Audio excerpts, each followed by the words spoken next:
Caixa, gente, a Caixa, mesma coisa. Eu posso ir até a Caixa, fazer a retificação, ou as empresas que tiverem conectividade, né, podem também fazer a consulta ali pela própria internet, tá? Não preciso me deslocar até o local de trabalho, até uma Caixa Econômica para fazer essa retificação. Vocês já conseguem fazer hoje? Alguém aqui já faz a qualificação do PIS pela internet? Ou vão até para unificar o PIS, por exemplo? O empregado tem lá 5 PIS. Vocês fazem isso já pela conectividade? Muita gente faz. Muita gente não sabe nem que é possível fazer. Então, quem ainda não sabe o que é possível, gente, vai lá até a Caixa, pede lá uma orientação, eles vão orientar vocês da forma certinha ali como faz a consulta, como que vocês fazem para acessar o sistema e tudo mais. Ou conversem com os colegas aqui que já fazem, né, que já têm conhecimento prático, para orientar vocês, tá?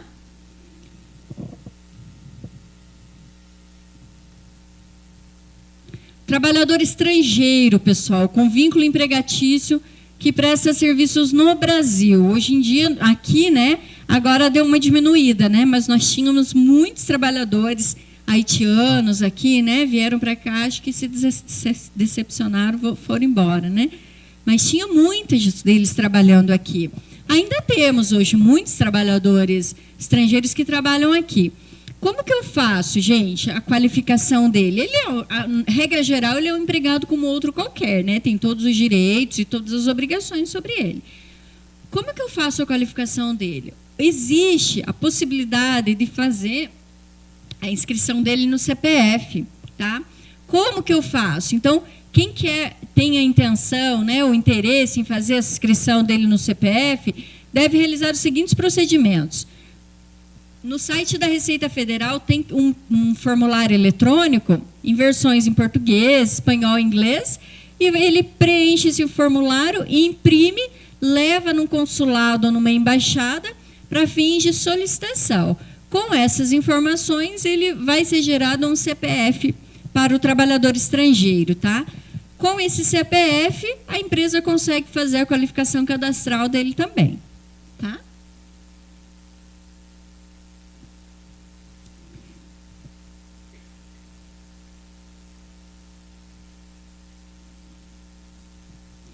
Então, complementando aqui do estrangeiro, dentro de 90 dias ele poderá emitir a inscrição, né, o CPF dele. Em caso de incorreção nos dados cadastrais, requerer a retificação também sem nenhum ônus. Equipara-se ao trabalhador brasileiro aqui. Não tem ônus nenhum, vai ter que fazer retificação, a inscrição dele, nossa é obrigatória, né? Dele existe a faculdade, ali, a possibilidade dele fazer também o CPF. Modelo operacional. Como que vai funcionar exatamente, Viviane, a transmissão? O empregador ele vai gerar um artigo eletrônico contendo todas as informações ali do trabalhador, vai assinar digitalmente, transformando em documento eletrônico, objetivando garantir a integridade dos documentos e vai transmitir. Gente, aqui nós temos uma diferença com a CEFIP. Na CEFIP, como que vocês fazem hoje? Todo mundo aqui tem seu sistema próprio de folha? Ou alguém faz download, usa o próprio programa da CEFIP? Ninguém usa, né? O que as pessoas fazem hoje? Tem o seu sistema de folha, preenche, alimenta o seu sistema de folha, importa para a CEFIP, não é? Aí você dá uma corrigida lá, né? No que saiu errado. E depois você transmite, certo? Se eu quiser baixar o programa da CEFIP no meu computador, eu consigo também? Consigo, faço download também da CEFIP, posso preencher a CEFIP manualmente e transmitir. Hoje nós temos essas duas possibilidades. Gente, o E-Social vai ser diferente. Olha só.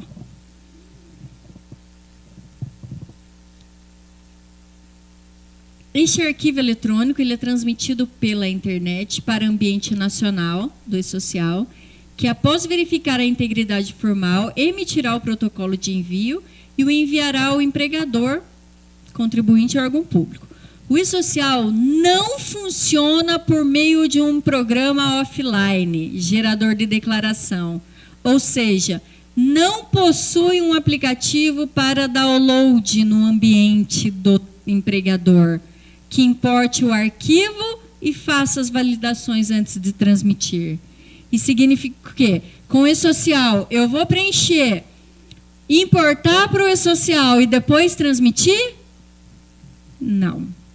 Viviane, como que vai ser o e-social? Vou preencher o meu sistema e vou transmitir diretamente.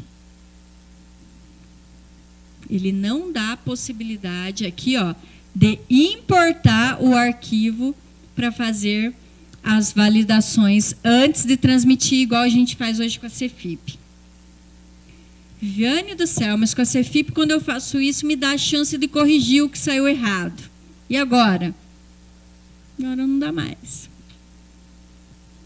E outra coisa, gente, não vou ter possibilidade de fazer um download. Se eu quiser, faz de conta que eu sou nova aí na área, não tenho sistema de folha ainda. Eu vou fazer download do e-social? Não. Vai ser igual o e-social do doméstico. Entro lá no site e vou mandando as informações automaticamente. Então, o programa de vocês vai ter que estar, gente, totalmente parametrizado ali com o e-social. Senão vai dar problema na hora de transmissão. Vocês já estão usando o e-social como teste? Alguém aqui já está usando? Não? Por quê? Porque já existe a possibilidade. Quem já tem sistema de folha, eu não consigo ainda fuçar lá no e-social porque não está disponível para todo mundo. Mas já foi liberado para quem tem sistema de folha a possibilidade de você fazer testes. Então, talvez seja o momento de vocês tentarem transmitir uma folha agora, como teste, para ver como que vai funcionar. Aí, no caso de vocês, essa transmissão direta, sem essa importação para um sistema e para depois enviar. Tá? Aproveitem, gente. Aproveitem que ainda não é obrigatório para fazer esse teste. Ver se vai apresentar algum problema. Se apresentar algum problema, já repassar para o pessoal de folha. Para o pessoal de folha, né, para o pessoal que faz o sistema, né, de folha, para que eles já consigam fazer as retificações necessárias já, né, antes do programa entrar em vigor.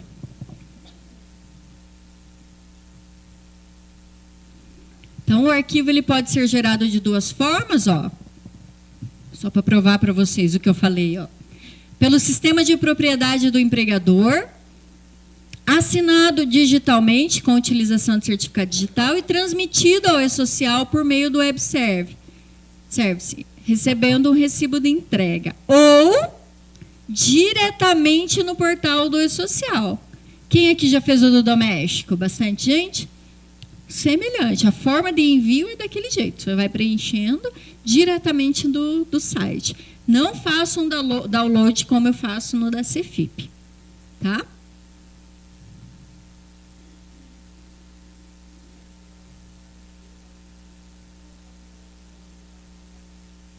Pode, eu vou chegar lá já, mas pode. Ela perguntou do certificado digital, se vai dar para fazer procuração eletrônica. Vai dar, já chego lá, tá? No momento da transmissão, gente, o ambiente do e-social ele retornará com protocolo de envio, que é a comprovação que vocês têm desse protocolo. Gente, guardem. Guardem, porque sistema eletrônico, a gente nunca sabe o que pode acontecer. Então, guardem os números de protocolo de todas as informações que vocês enviarem. Já vi muita gente confiar no sistema e depois dar problema e ele perder tudo e ele ficar sem confirmação de envio. Depois sofre uma fiscalização da Receita e fica sem documentos ali que comprovem, né, o envio daquelas informações. Após as validações, o e-social retornará um recibo de entrega ou uma mensagem de erro. Por isso, gente, que o legal seria que vocês já começassem a utilizar o ambiente de teste do e-social, para ver se vão receber alguma mensagem de erro. Agora, se der algum problema, vocês não vão ser multados. Depois vão. Então, utilizem agora. Eu sei que nem todos os sistemas de folhas ainda estão adaptados, mas os que estiverem, já comecem a usar. Comecem a usar para ver como que vai ser mesmo na prática. Depois, gente, se vocês foram fazendo esses procedimentos agora, quando o e-social se tornar obrigatório, gente, vocês vão estar na frente de muita gente. E deixando tudo certinho ali, quando o e-social estiver obrigatório, vocês vão ter um trabalho, gente, de um clique. Porque todas as informações cadastrais, pelo menos, já estarão todas organizadas ali no sistema de vocês. Tá? E vocês também já vão ter visto se o sistema está totalmente de acordo com as regras do e-social. Por quê? Porque vocês já enviaram o teste anteriormente, já viram os erros que apresentaram, já passaram para o sistema de folha, já foi corrigido. Vocês vão estar... Esses primeiros passos, vocês já vão ter conseguido, já vão ter solucionados antes da obrigatoriedade, porque depois os problemas serão outros. Depois os problemas serão outros. Os problemas diretos com o empregador serão depois. A data de envio é hoje, ele não vai enviar a informação hoje. Então, deixa para se preocupar depois com o que vai acontecer depois. O que der para arrumar agora, arrume agora. O número de recibo, gente, da entrega vai ser referência a ser utilizada em eventuais retificações ou exclusões. Se você manda um evento e depois você vai precisar retificar ou excluir, só vai conseguir fazer isso se você tiver o número de recibo daquele envio, daquele evento. Tá? Senão não vai conseguir fazer retificação. Certificado digital. Regra geral, deverá utilizar o certificado digital? Sim. Qual certificado que usa, gente? ICP Brasil, né? Deverá ser do tipo A1 ou A3. O certificado A1 é aquele que fica armazenado no computador, né? E o A3 é aquele que acho que a maioria usa, né? Que é o tokenzinho lá. Um token, né? Com o chip que dá a permissão de você assinar digitalmente. Então, você escolhe aí a forma que você quer. Esse dispositivo é bastante seguro, né? Todo mundo sabe, não temos, pelo menos nunca vi relatos de problemas com certificação digital. Como que vai ser? Em que momento que eu vou utilizar o certificado digital? Em 2 momentos, pessoal. Quando eu precisar assinar documentos e no momento da transmissão das informações para o e-social. Como é hoje, né? Isso aqui não teve a alteração.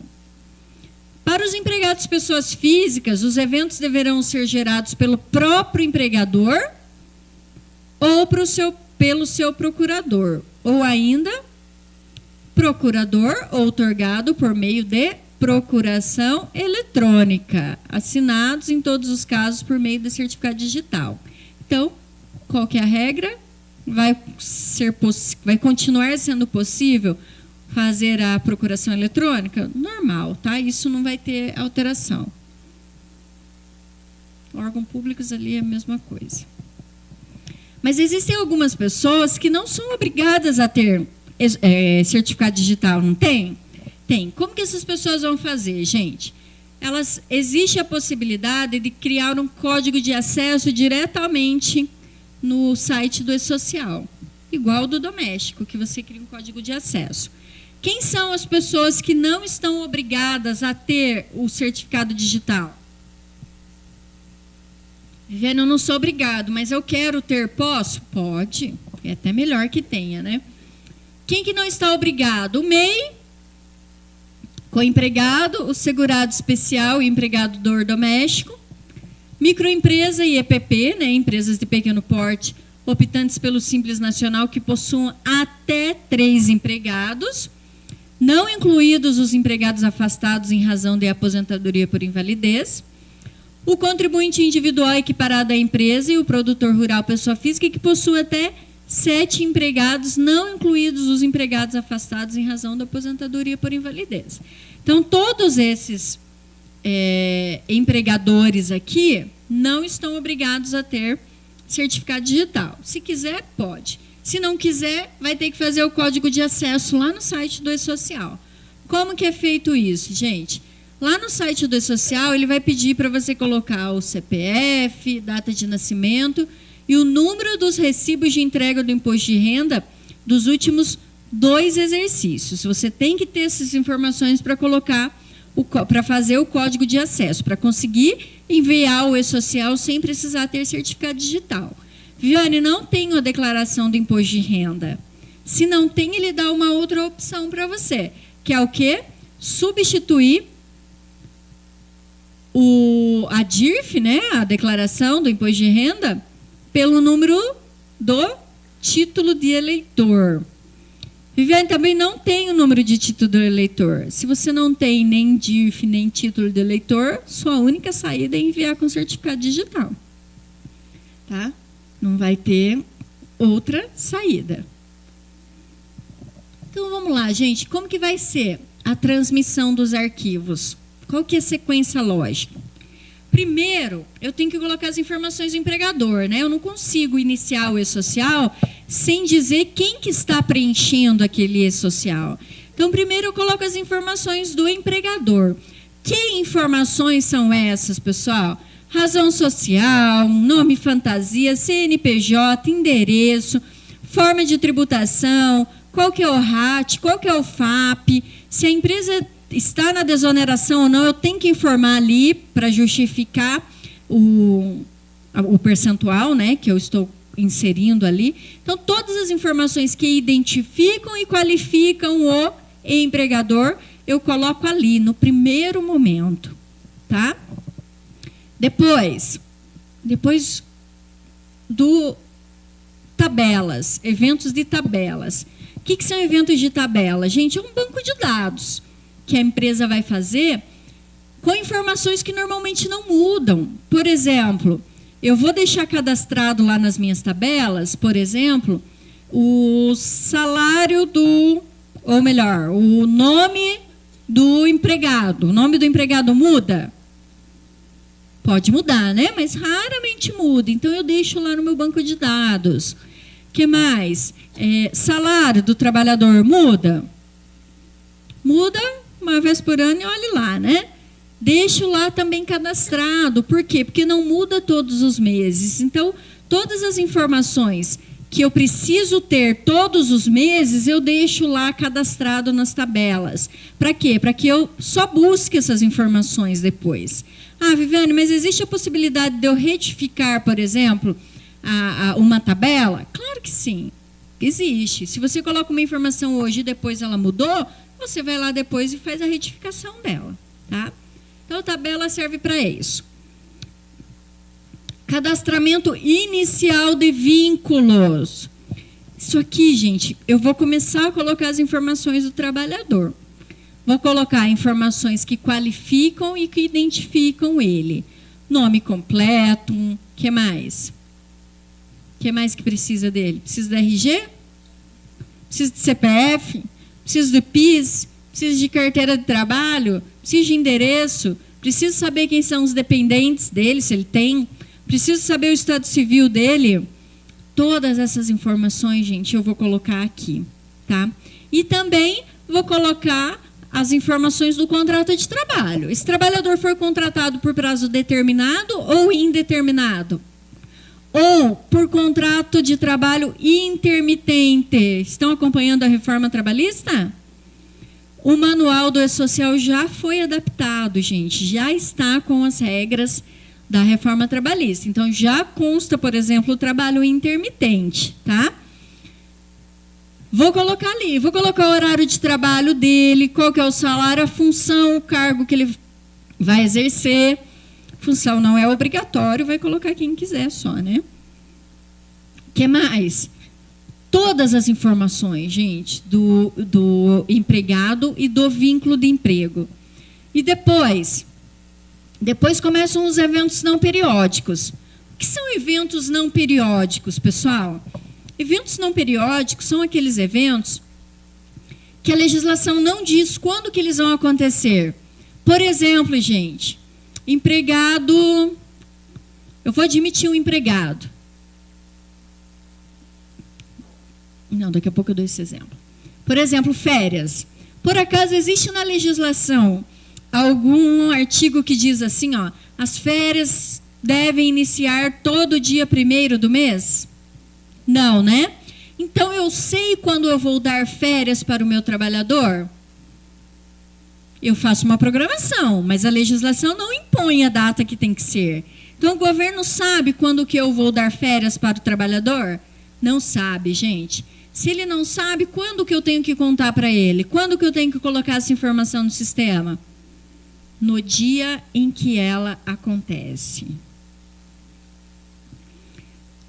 Empregado pediu aviso prévio hoje. Quando que eu tenho que informar? Hoje. Empregado entregou um atestado de 20 dias para você. Quando que você tem que informar? O afastamento, esse atestado vai gerar afastamento, né? Vai ter um monte de consequência. Hoje, gente, tá? Então, regra geral, os eventos não periódicos são aqueles que não têm uma data prevista em lei para acontecer, uma data fixa. Senão vocês podem pensar assim, mas férias diz lá que tem que ser nos 12 meses após o período aquisitivo. Não, mas ele não diz qual é o dia que tem que começar. Admissão, gente. Admissão. A lei diz quando que deve acontecer? A lei diz? O empregado só pode ser admitido no dia 10, por exemplo? Não, né? Não tem previsão na legislação, gente, para data de admissão. Se não tem previsão para data de admissão, quando que eu tenho que informar o governo? No dia em que eu admitir? Aqui é uma exceção, né? Regra geral, todos os eventos não periódicos eu envio no dia em que eles acontecem. Admissão eu tenho que informar antes dele começar a trabalhar, pessoal. Antes. Por quê? Porque quando ele colocar o pé na empresa, gente, ele tem que estar com o registro dele feito. Por quê, gente? Viviane, mas ele não pode trabalhar uma semana lá na empresa só para eu testar, ver se ele vai se adaptar, ver se eu vou gostar dele? Posso fazer isso? Fazem isso? O empregador faz isso? Existe um contrato que foi feito exclusivamente para eu testar o empregado e para o empregado conhecer a empresa? Existe, né? Qual o contrato? Experiência, gente. Então, não tem desculpa. Quer testar o empregado? Pode? Claro que pode. Só que você tem que fazer um contrato de experiência com ele. Não existe nenhum tipo de trabalho, de emprego, sem registro. Então, eu tenho que colocar o registro antes, tenho que fazer o registro antes. Viviane, mas por quê? Ele começa a trabalhar hoje, nessa semana eu faço o registro dele. Gente, ele pode sofrer um acidente? Pode. Se ele sofrer um acidente e não tiver registro, a empresa vai ter problema? Vai. Segundo, o que acontece muito. O empregado começa a trabalhar na segunda-feira, e o empregador não faz registro, o empregador não faz registro, e marca o aso dele para quinta-feira, por exemplo. Aí ele trabalha segunda, terça, quarta, quinta de manhã ele vai fazer o aso, o atestado de saúde ocupacional admissional. Chega lá, deu inapto. E aí? O que faz, gente?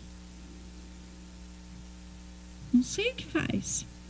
Ele trabalhou, não trabalhou? Ele tem direito de ser registrado? Tem, mas ele não podia ter trabalhado, porque o médico disse que ele não está apto para exercer aquela função. Mais um problema que a empresa tem, gente, mais um problema. Então, por isso que o E-Social vai barrar. Se você não tiver todas as informações completas, você não vai conseguir fazer a admissão.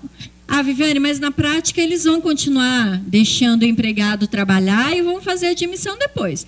É o risco que eles estão correndo, gente. E um risco alto. Um risco alto, penalidade alta, né? Então, não... Infelizmente, às vezes vocês ficam de mãos atadas, né? O que cabe a vocês é orientar, né?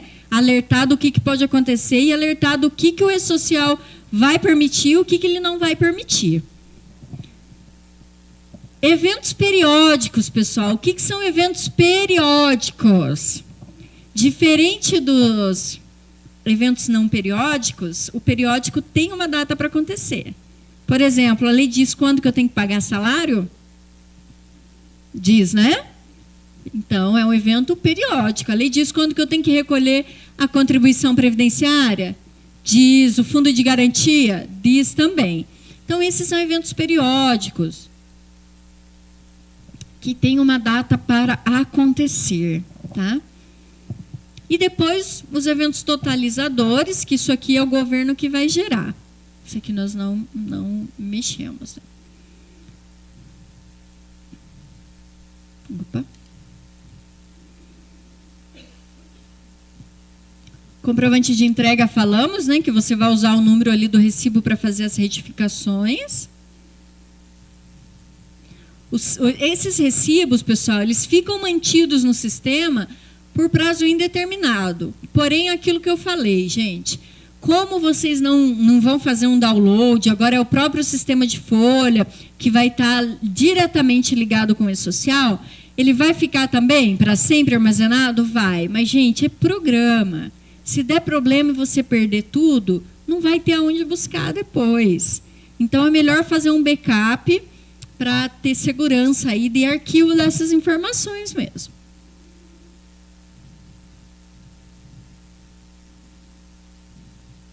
O efetivo cumprimento da obrigação trabalhista, previdenciária e fiscal será atestado pelo recibo de entrega. Então, se não gerou recibo, porque a informação não foi transmitida. Cuidem com isso, gente, cuidem com isso, tá? Porque às vezes a gente manda a informação, assina os documentos e esquece de transmitir. E aí não transmitiu, o evento não foi, a folha não foi enviada, tá? Constituição de créditos e geração de guias do recolhimento. O E-Social vai gerar guias, gente? O E-Social não gera guias, né? Nesse primeiro momento, aonde que eu vou gerar as guias? Olha, aqui. Depende do que eu quero gerar. Se eu quero gerar DARF, vai continuar existindo GPS, gente? Não, né? O E-Social entra em vigor, acaba GPS, entra o DARF. Por quê? Porque hoje já é a Receita Federal que é responsável por administrar todas as contribuições, inclusive as previdenciárias. Então, quando eu recolho em GPS, ele iria para a conta da Previdência e o DARF vai para a conta da Receita. Por isso que agora vai ter essa migração. Pago em DARF, o dinheiro vai para as contas da Receita, para que a Receita administre ali, né? Então, se eu quero gerar guias para contribuições previdenciárias, contribuições para terceiros, imposto de renda, referente à remuneração do trabalhador, vai ser aonde? No site da Receita. Se eu quero gerar fundo de garantia, onde que eu vou gerar guia? Na Caixa Econômica Federal.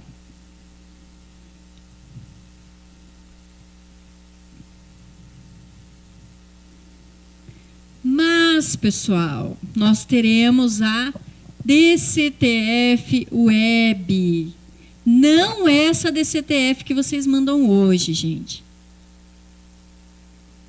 Cuidado, tá? Não é essa DCTF, que às vezes a pessoa fala, eu já faço. Não faz, porque ela não existe ainda, tá? Essa aqui, né?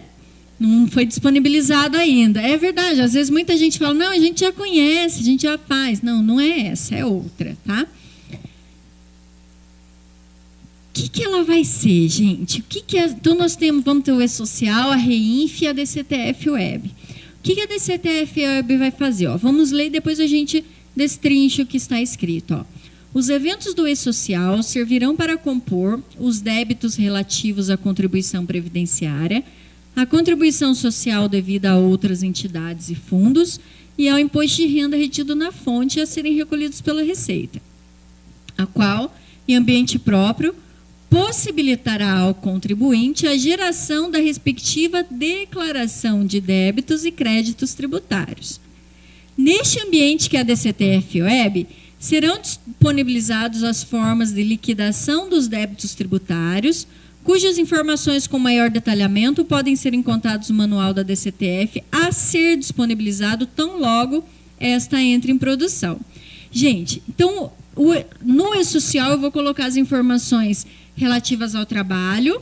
Na EFD Reinf eu vou colocar as informações de retenção de INSS, de desoneração de folha.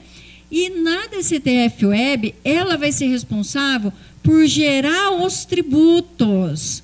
Ela vai pegar as informações lá do E-Social, vai pegar as informações lá da Reinf e vai gerar a tributação da empresa. Então, gente, nós vamos ter mudança de 3 programas. 3 programas entrarão em vigor. E-Social, Reinf e DCTF Web, que vai ser responsável por gerar toda a tributação das informações que eu inseri lá no E-Social e das informações que eu inseri lá na Reinf. Perceberam? Só que isso aqui ainda está um pouco cru, né? Ainda não disponibilizaram. A ideia era que entrasse em vigor junto com o E-Social. Não vai entrar, né? Porque, por mais que seja publicado agora, não dá tempo, né, de entrar em vigor já em janeiro. Por isso que acredito eu que o E-Social vai ser fracionado, tá? Mas é bom já ir acompanhando, gente, essas 3 informações. O E-Social não vem sozinho. A gente fala muito de E-Social, esquece às vezes de falar que tem outras 2 obrigações ali juntas com o E-Social, tá?